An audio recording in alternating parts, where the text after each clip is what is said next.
Channel physics study में आप सभी का स्वागत करती हूँ। 12th क्लास की जो फिजिक्स थी एनसीईआरटी की, उसमें हमने कैपेसिटी ऑफ कैपेसिटर, संधारित्र का सिद्धांत, संधारित्र क्या होता है, कैपेसिटर क्या होता है, किस प्रिंसिपल पे काम करता है, वो हमने पढ़ लिया।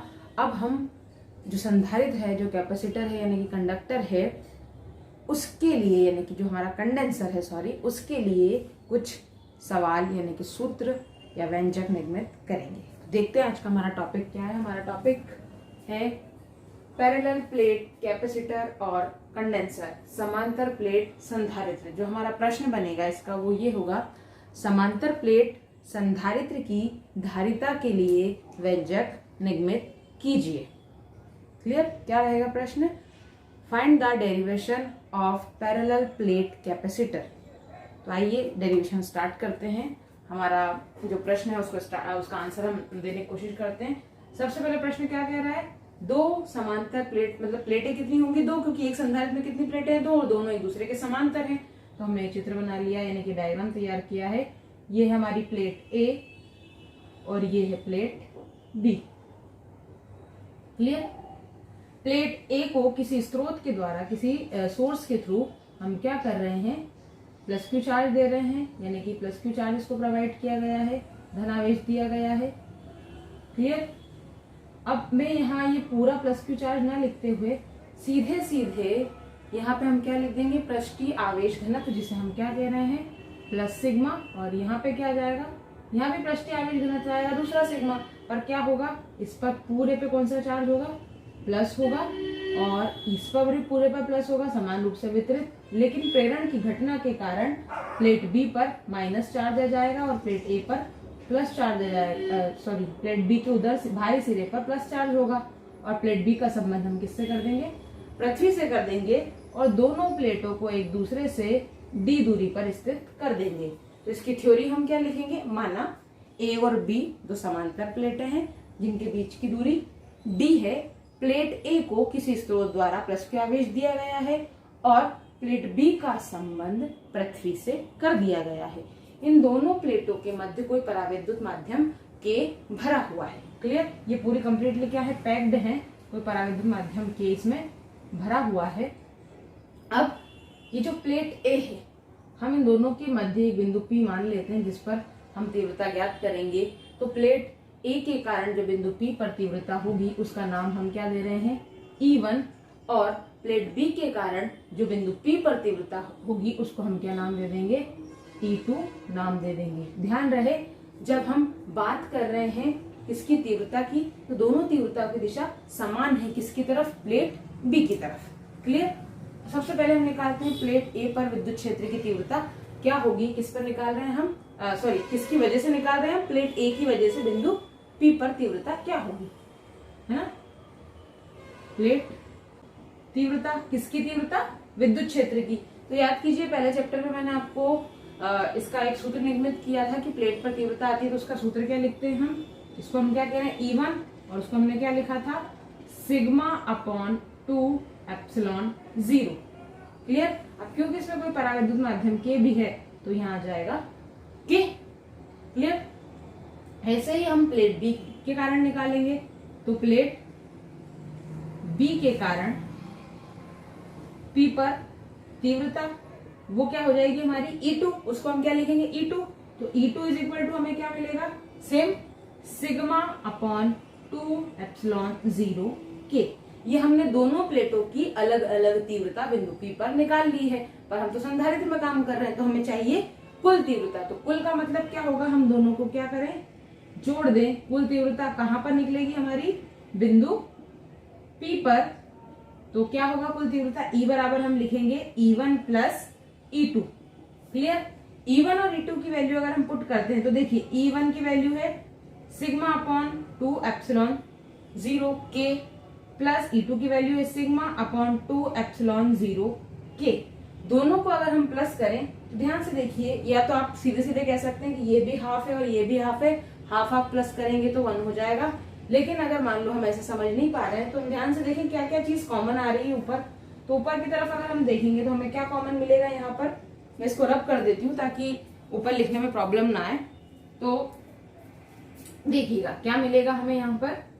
टोटल की जब हम बात करेंगे, नीचे वाले लाइन रद्द नहीं किए मैंने, तो ऊपर से क्या कॉमन आया हमारा टोटल ई में सिग्मा, और अगर अपॉन की बात कर रहे हैं तो हमें क्या मिल जाएगा यहाँ पर एप्सिलॉन 0 के। नंबर में छोड़ रही हूँ, नंबर क्यों छोड़ रही हूँ देखिए, ताकि हमें करने में प्रॉब्लम ना आए। ये क्या है 1/2 प्लस 1/2, बोथ कैसे हैं हाफ और हाफ, तो आधा और आधा क्या हो जाएगा हमारा 1 हो जाएगा। क्लियर, तो हम इसको क्या लिख सकते हैं, E is equal to sigma upon epsilon 0 K. Clear, अब देखिए हमने E निकाल लिया है। अब सवाल ये उठता है कि हमें कैसे पता कि हमें E फाइंड करना है। तो देखिए सबसे पहले अगर हम धारिता के सूत्र में जाएं तो धारिता के सूत्र से हमें क्या मिल रहा है, C is equal to Q upon V. ठीक है, हमें धारिता ज्ञात करनी है। धारिता के सूत्र की क्या बात कर रहे हैं हम, कि C इज इक्वल टू होता है Q अपॉन V। मैं आपको समझा देती हूँ कि हमें कैसे पता चला कि हमें विद्युत क्षेत्र की तीव्रता ज्ञात करनी है या फिर हमें तीव्रता ही निकालनी है। तो बेसिक सा बताती हूँ मैं आपको कि हमने पढ़ा है कि C इज इक्वल टू क्या होता है Q अपॉन V। ठीक है, आवेश तो है हमारे पास, लेकिन हमें किसकी गणना करनी है, विभव की। अब अगर हम विभव की बात कर रहे हैं तो विभव का सीधा सीधा संबंध है विद्युत क्षेत्र की तीव्रता से। हम क्या कहते हैं, विभव बराबर क्या होता है, तीव्रता गुणित प्लेटों के बीच की दूरी। क्लियर, क्या लिखते हैं हम, विभव V बराबर तीव्रता गुणित प्लेटों के बीच की दूरी। अब आपका सवाल ये होगा कि विभव बराबर तीव्रता गुणित प्लेटों के बीच की दूरी, विभव बराबर देखिए, विभव बराबर हम क्या लिखते हैं, W अपॉन Q। क्लियर, और W क्या होता है आपका, बल गुणित विस्थापन। क्लियर, बल गुणित विस्थापन, विस्थापन का मतलब क्या है, दूरी। तो बल को लिखा हमने F और विस्थापन को हम यहाँ क्या लिख रहे हैं, D। क्लियर, दोनों प्लेटों के बीच की दूरी को हम विस्थापन मान रहे हैं। और F इज इक्वल टू सीधे सीधे क्या होता है, EQ। F is equal to क्या होता है, EQ इंटू D, और आपके अपॉन का क्या चल रहा है, ये Q। तो V इज इक्वल टू आपको सीधे सीधे क्या मिला, V इज इक्वल टू आपको डायरेक्टली क्या मिला, E इंटू D। तो आप V बराबर क्या लिख सकते हो, तीव्रता गुणित प्लेटों के बीच की दूरी। क्लियर, आपको समझ में आया कि हमने तीव्रता क्यों निकाली, क्योंकि सबसे पहले हमारा क्वेश्चन क्या कह रहा है, हमें धारिता फाइंड करनी है। तो धारिता होता है Q अपॉन V। क्लियर, अब Q तो है लेकिन हमें क्या फाइंड करना है, V। और V बराबर हमें कहाँ से मिलेगा, इस फॉर्मूले के थ्रू हमें समझ में आएगा कि V निकालने के लिए सबसे पहले हमें E फाइंड करना है। तो हमने क्या निकाला, सबसे पहले E।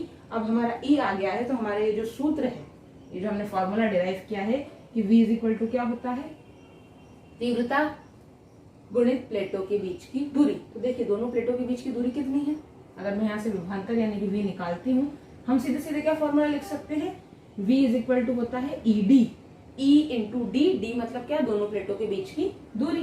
तो ये हमारा जो विभव है, विभव V बराबर क्या आया हमारा, E की वैल्यू क्या है हमारे पास, सिग्मा एप्सिलॉन नॉट के, और जो प्लेटों के बीच की दूरी है वो क्या है हमारी D। क्लियर, ये हमें V बराबर क्या मिल गया, सिग्मा D एप्सिलॉन नॉट के। क्लियर, अब हम जानते हैं, हम क्या जानते हैं, हमारा प्रश्न हमसे ये कह रहा है हमें धारिता का सूत्र निगमित करना है। तो धारिता C बराबर क्या होता है, Q अपॉन V होता है। क्लियर, अब यहाँ पे हम ना एक चीज समझ लें कि यह जो सिग्मा है वो पृष्ठीय आवेश घनत्व है, और पहले चैप्टर में मैंने आपको पढ़ाया है कि पृष्ठीय आवेश घनत्व सिग्मा बराबर होता है Q अपॉन A। तो अगर हम यहाँ पर सिग्मा की वैल्यू पुट कर दें तो हमें V इज इक्वल टू क्या मिलेगा, Q अपॉन A एप्सिलॉन 0 के Q के इंटू में D। अब सीधे सीधे हम C is equal to Q upon V में V की वैल्यू पुट करते हैं। तो ये वाला Q तो एज इट इज, V की जगह हमने क्या रखा, QD अपॉन A एप्सिलॉन 0 के। Q से Q कैंसिल आउट, हमें ऊपर की तरफ क्या मिला, ये जो A एप्सिलॉन 0 अपॉन के अपॉन में तो कहाँ पहुंच जाएगा, ऊपर। तो हमें क्या वैल्यू मिलेगी, A epsilon 0 K upon D। यानी कि सीधा सीधा जो हमें धारिता का सूत्र मिला, किसकी धारिता का, समांतर प्लेट संधारित्र की धारिता का, पैरेलल प्लेट कैपेसिटर की कैपेसिटी का, वो आपको डायरेक्टली क्या मिला है, C is equal to A epsilon 0 K upon D। ये हमारी संधारित्र, समांतर प्लेट संधारित्र की धारिता का सूत्र आ गया, और इसका मात्रक हो जाएगा आपका फैरेड। क्लियर, अगर ये प्रश्न आपसे आगे बढ़ के ये भी पूछता है कि समांतर प्लेट संधारित्र की धारिता के लिए सूत्र तो निगमित कर लिया है आपने, इसको प्रभावित करने वाले कारक भी लिखिए, तो सीधे सीधे देखिए इस इक्वेशन में जो जो वैल्यू आ रही है वो ही इसको प्रभावित करने वाले कारक होंगे। सीधे सीधे देखते हैं हम। सबसे पहले सी किसके बराबर है? ए क्या है? प्लेटों का क्षेत्रफल, यानी कि बराबर है ना सीधे, तो बराबर का मतलब क्या है कि अगर एक वैल्यू बढ़ी तो दूसरी ऑटोमेटिकली बढ़ेगी, यानी कि हम क्या लिख सकते हैं, यदि हम प्लेटों का क्षेत्रफल बढ़ा दें तो धारिता बढ़ जाएगी। दूसरा पॉइंट देखें, हम किसकी बात कर रहे हैं? के की। के भी सीधे सीधे बराबर में आ रहा है, यानी कि डायरेक्टली प्रोपोर्शनल हम इसको बोल सकते हैं। तो यदि हमने प्लेटों के मध्य कोई के पराविद्युत माध्यम रखा है तो उन दोनों समांतर प्लेटों की संधारित्र जो निर्माण हुआ है उस संधारित्र की धारिता सी बढ़ जाएगी।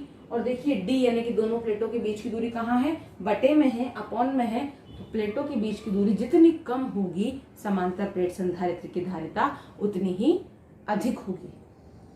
ठीक है, इसको एक बार देख लीजिए। अगर समझ नहीं आता है या फिर आपको ऐसा लगता है कि थोड़ा सा टफ है तो कमेंट बॉक्स में टाइप कर दीजिएगा, मैं दोबारा इसको एक्सप्लेन कर दूंगी, या फिर वीडियो को एक बार और रिवाइंड करके देख लीजिएगा। आई होप आप इसको समझ पाए होंगे। तो अगर वीडियो पसंद आया है तो चैनल को लाइक, वीडियो को शेयर और सब्सक्राइब कर दें। Thank you, bye bye.